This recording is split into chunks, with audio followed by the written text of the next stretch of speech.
Mo kí gbogbo wa pé a máa kásán àdẹ̀kù dédé wòyí ní gbogbo ibikíbi tí a bá wà.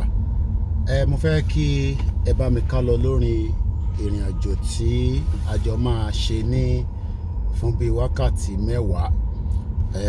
Lákọ̀ọ́kọ́ mo kí ọba Elédùmarè tí ó ní wá tí ó dẹ̀ fi ìran Yorùbá tó dá wa sí lásìkò tí a wà yìí. Mo kí wa pé ẹ káàbọ̀. Ẹ já kọ́kọ́ gbọ́ orin àsíá ilẹ̀ Yorùbá náà ká tó tẹ̀síwájú.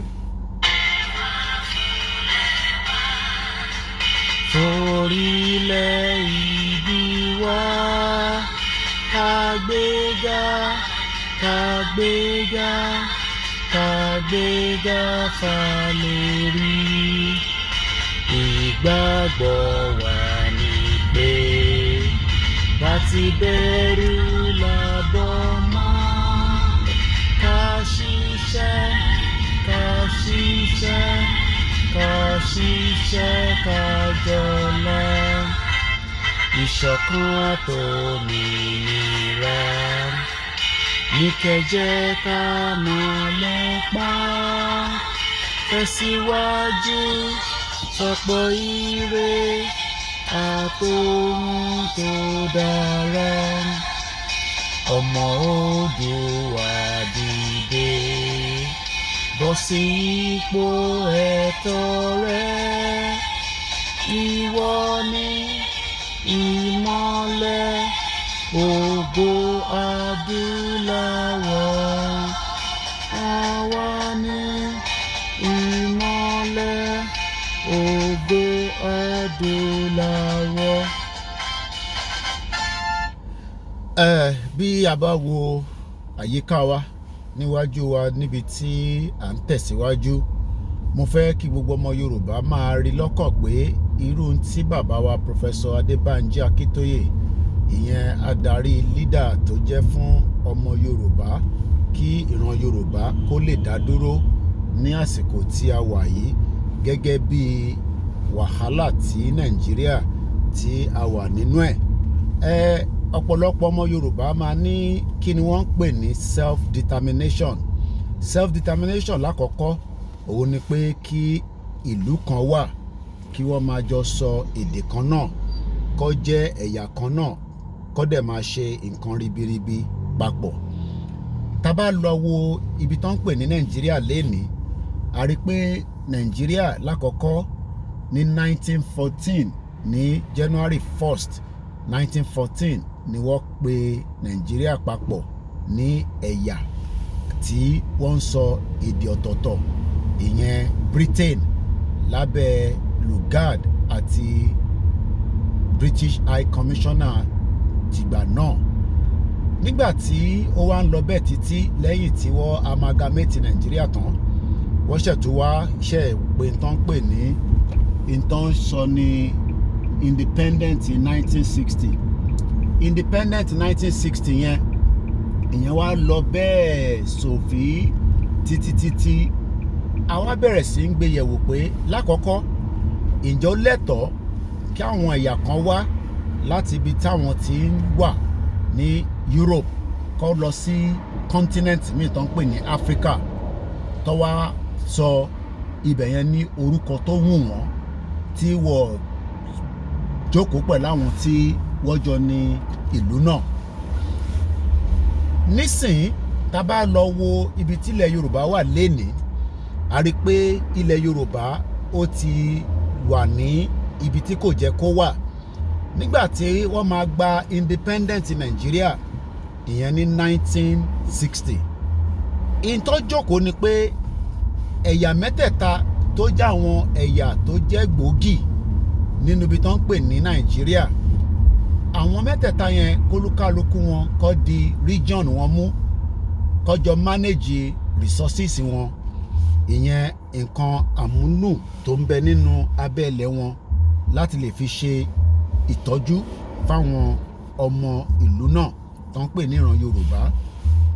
Ìyẹn la fi mọ̀ ní pé wọ́n pè ní Western region.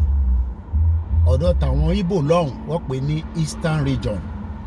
Ọ̀dọ̀ tàwọn Haúsá wọ́n pè yẹn ní northern region. Àmọ́ látara foundation tí wọ́n lè sílẹ̀ òun ni ó fa ìkùnsínú lóríṣiríṣi tó di pé wọ́n da western region yẹn rú.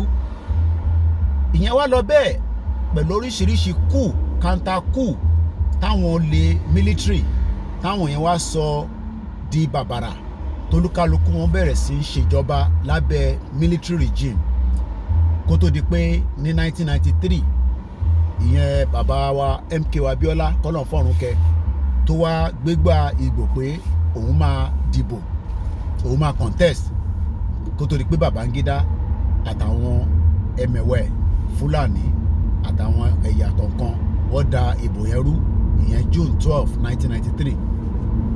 Ìyẹn fa ọ̀pọ̀lọpọ̀ rògbòdìyàn nínú Nàìjíríà kó tó di pé lẹ́yìn ọdún bíi mélòó kan wọ́n ṣẹ̀tù wá ṣe ìtàn pè ní democracy tí wọ́n ń ṣe pé ó ń lọ lọ́wọ́lọ́wọ́ nísìn ìyẹn 1999.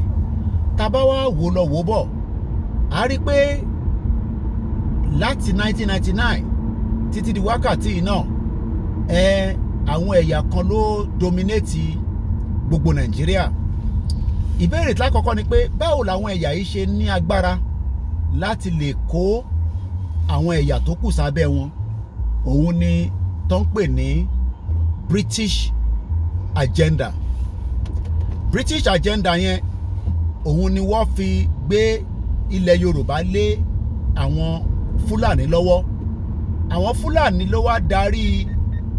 ló darí wa after ti British tí wọ́n rig election tó kọ́kọ́ máa ṣe ní Nàìjíríà ní 1959. Mo kàn fẹ́ mú yín lọ sí bí ìpínlẹ̀ Nàìjíríà tó fi di pé ọ̀pọ̀lọpọ̀ ọmọ Yorùbá lè ní ó dàbí ìgbà tí àrọ́wọ́ mú lọ sẹ́nu. Ìdí tá a dẹ̀ ṣe rí ọwọ́ mú lọ sẹ́nu òun náà ni pé àwọn Britain wọ́n mọ ìyà àti ibi tí bàbá Awólọ́wọ̀ tó fẹ́ gbé ìran Yorùbá lọ. Tá bá wo gbogbo tí bàbá Awólọ́wọ̀ ṣe níjọ́ náà lọ́hùn gẹ́gẹ́ bí a ti ṣe gbọ́ àti tí bàbá wa Professor Adébánjí Akíntóyè tó sọ fún wa, a rí pé ọ̀pọ̀lọpọ̀ nǹkan ni bàbá Awólọ́wọ̀ ṣe. Lákọ̀ọ́kọ́ ìlú tó bá máa nílọ síwájú àwọn ẹ̀yà ọmọ ìlú yẹn gbọ́dọ̀ lè kàwé kọ́dẹ̀ ká ní àgbọ́yé dáadáa. Àmọ́ free education yẹn òun ló fún ìran Yorùbá ní edge ní gbogbo Áfíríkà tó fi di pé títí dé ní kò sílùú kan tẹ́ bá lọ ní gbogbo àgbáyé ọmọ Yorùbá kan wà níbẹ̀ tó ń ṣe dáadáa. Kódà bó jẹ́ ẹni tó ń tajà náà ni tó kàwé lọ títí à ń bọ̀sibọ́sí. Ìbéèrè kan tí ó wá ń jẹ ọmọ Yorùbá lógún ni pé ǹjẹ́ a sì lè wà nínú Nàìjíríà ká rí àṣeyọrí? Torí pé àwọn tó ní tá bá wà nínú Nàìjíríà ó pé wa gẹ́gẹ́ bí ẹ̀yà tó dẹ̀ sì máa ní ìlọsíwájú. Àwa ti wá wò pé kò lè rí bẹ́ẹ̀ torí pé Nàìjíríà fúnra rẹ̀ ó gba identity wa. Identity yẹn ló ń pè ní ìran ọmọ Yorùbá, ìran ọmọ aládé. Àwọn English tó ń pè láwọn òyìnbó aláwọ̀ funfun àwọn ni wọ́n mọ̀ọ́mọ̀ yí orúkọ padà tó ní kó máa pe gbogbo wa ní Nàìjíríà kí identity tó jẹ́ tiwa gangan kí yẹn kó má lè mú nǹkan kan wá síwájú wa. Tá bá wá wò lọ wò bọ̀ títí di wákàtí a rí pé Nàìjíríà yẹn tá à ń lò láti 1960 títí di wákàtí ó pa identity wa. Ǹjẹ́ a lè sọ pé ọmọ France kọ́ wá máa pè lọ́mọ Germany? Ǹjẹ́ lè pé ọmọ Spain ká máa pè lọ́mọ Italy? Ṣe rí pé kò lè dọ́gba mọ́ra wọn. So lákọ̀ọ́kọ́ ìdí tá a ṣe fẹ́ gba ẹ̀tọ́ wa padà ni pé a kọ́kọ́ fẹ́ claim back, a fẹ́ gba ẹ̀tọ́ identity wa ìyẹn tí wọ́n jí lọ́wọ́ wa ní 1914 amalgamation. Tá bá ti wá gbà yẹn padà a fẹ́ wá control resources wa. Tá bá ti wá lè control resources wa àwa lè govern ara wa gẹ́gẹ́ bí a ṣe fẹ́ látara constitution tiwa, látara ìjọba tiwa tó máa jẹ́ ìjọba Yorùbá tó ń ṣèjọba tó ń ṣe lọ́wọ́lọ́wọ́ nísìn. tó jẹ́ pé gbogbo ń ta máa lò fún ìjọba ilẹ̀ Yorùbá á jẹ́ ìjọba tí a máa kọ́kọ́ sọ èdè bí mo ti ṣe ń sọ èdè ẹ rí pé mò ń gbìyànjú pé kí Yorùbá pọ̀ nínú ọ̀rọ̀ tí mò ń sọ kó lè bá yé ọ̀pọ̀lọpọ̀ èèyàn ẹ má bínú sáwọn Gẹ̀ẹ́sì méjì mẹ́ta tó ń jáde láàrin ẹ̀. Nígbà tá a bá ti gbà lú wa gẹ́gẹ́ bí tíwọ náà bá rìnrìn àjò lọ sí ìlú tíwọ kì í sọ Gẹ̀ẹ́sì torí pé English criminal ni nílẹ̀ Yorùbá kò jẹ́ ká máa sọ English offence ni. Èdè wa ló jẹ́ ká máa lò ká máa fi ṣe gbogbo ohun tó yẹ ká ṣe títí kan oúnjẹ ta fẹ́ ṣe ni iléeṣẹ́ ni báǹkì ni post office ni kódà gbogbo títì bí a ṣe wà ní orí mọ́tòwé nísìn ní ibi tí à ń tẹ̀síwájú ní bíbáyìí.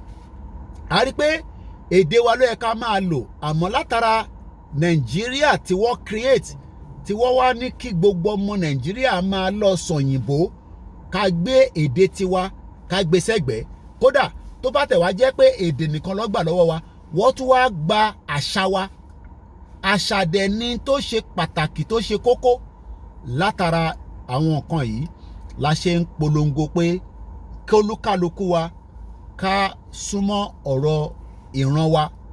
Eléyìí ò ní kankan ṣe pẹ̀lú personality yàn kankan kò ní ṣe pẹ̀lú pé wọ́n ń bàjọba Nàìjíríà jà a fẹ́ gbẹ̀tọ́ wa ni.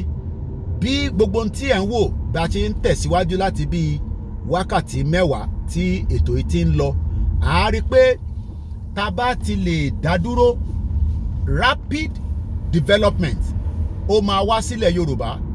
Gbogbo ohun tí ẹ̀ ń wò níwájú mi kò ní jẹ́ nǹkan bàbàrà ó máa jẹ́ nǹkan tó máa jù báyìí lọ táwa náà máa lè ṣe fún ìran wa lénìí àti lọ́la.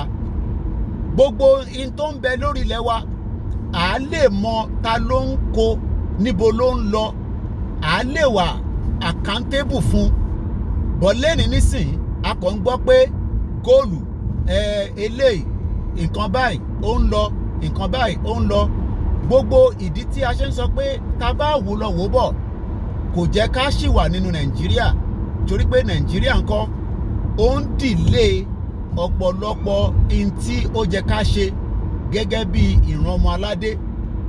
So mo ń rọ̀ wá gbogbo ẹni tó bá láǹfààní àti tó bá fọ́nrán yìí pàdé pé ọ̀rọ̀ Yorùbá nation tá à ń sọ̀rọ̀ ẹ̀ kò ń ṣàwàlà máa kọ́kọ́ sọ kódà ẹ̀rí ti wá jáde pé ẹni tó jẹ́ ààrẹ tó ń ṣààrẹ lọ́wọ́lọ́wọ́ ti Nàìjíríà òun náà sọ̀rọ̀ nípa orílẹ̀-èdè Yorùbá lè dá dúró kí ló wá dé tó wá di pé àwa ń sọ pé Yorùbá ò lè dá dúró gẹ́gẹ́ bí ìran kan. Ẹ má jẹ́ kí èèyàn kankan sọ fún wa pé a lè dá dúró a lè dá dúró a lẹ́tọ̀ọ́ láti dá dúró gẹ́gẹ́ bí ìran ọmọ aládé. Tó ibi tá a máa fi ètò sí lénìí nì a tún máa mú ọ̀pọ̀lọpọ̀ ètò míì wá fún gbogbo ọmọ Yorùbá nílé lóko. Koikimedia bringing the world closer to your doorstep. Ẹ jẹ́ ká play orin àsíá ilẹ̀ Yorùbá ká fi ká gba ètò náà.